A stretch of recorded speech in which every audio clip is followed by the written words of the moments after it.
Hello అండి, welcome back to my channel. నా channel first time చూసినట్లయితే తప్పకుండా సబ్స్క్రైబ్ చేసుకోండి. అలానే సబ్స్క్రైబ్ చేసిన వాళ్ళు కూడా లైక్ చేయడం అస్సలు మర్చిపోకండి. ఇప్పుడు ఈరోజు లంచ్లోకి అయితే చాలా ఈజీగా టమాటా ఎగ్ కర్రీ చేస్తున్నాను. నేను ఎలా చేస్తున్నాను అయితే ఒకసారి చూడండి. ముందుగా అయితే నేను ఎగ్స్ని బాయిల్ చేసుకుని రెడీగా పెట్టుకున్నాను. ఈ ఎగ్స్ని మధ్య మధ్యలో ఇలా ఘాట్లు పెట్టుకొని రెడీగా పెట్టుకున్న తర్వాత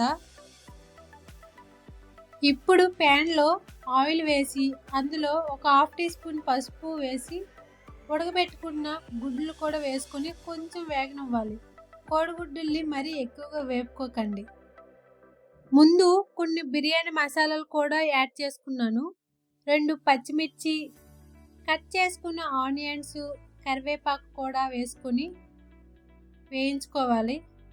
ఇవి మధ్య మధ్యలో కలుపుకుంటూ వేయించుకుంటూ ఉండాలి. ఇవి వేగిన తర్వాత కొంచెం అల్లం వెల్లుల్లి పేస్ట్ కూడా వేసి పచ్చి వాసన పోయినంత వరకు వేయించుకోండి. అందులోకి కొంచెం పసుపు, గుప్పుడు కొత్తిమీర యాడ్ చేస్తూ కలుపుకోండి. కట్ చేసుకున్న టమాటాలను కూడా యాడ్ చేసుకుని కొంచెం సాల్ట్ని కూడా యాడ్ చేసుకోండి. దీనివల్ల బాగా తొందరగా మగ్గుతాయి అన్నమాట. ఇప్పుడు మూత పెట్టుకోండి. ఒక 5 నిమిషాల తర్వాత చూస్తే ఇవి బాగా వేగాయి. ఇప్పుడు కొంచెం జీలకర్ర, ధనియాల పౌడర్, కొంచెం కారం వేసుకొని మసాలాలన్నీ బాగా కలుపుకోండి. ఇప్పుడు కొంచెం వాటర్ని కూడా వేసుకోండి. వాటర్ వేసుకున్న తర్వాత ఒక 5 నిమిషాల తర్వాత చూస్తే దగ్గరికి అయితే వచ్చేస్తుంది.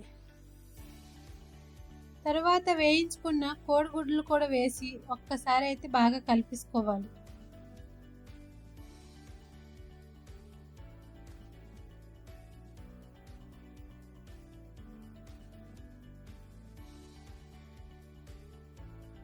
ఎంతో టేస్టీగా ఈజీగా అయిపోయే టమాటా ఎగ్ కర్రీ అయితే రెడీ అయిపోయింది. దీనిని వేడివేడి అన్నంతో ట్రై చేయండి. ఇంతకీ మీరు ఇంట్లో ఏం వండుకున్నారో కామెంట్ చేయడం అస్సలు మర్చిపోకండి. ఇప్పుడు లాస్ట్లో గుప్పుడు కొత్తిమీరను కూడా యాడ్ చేసుకుంటే టమాటా ఎగ్ కర్రీ రెడీ అయిపోయినట్టే. మీరు కూడా ఇంట్లో ట్రై చేసి ఎలా వచ్చిందో కామెంట్ చేయండి.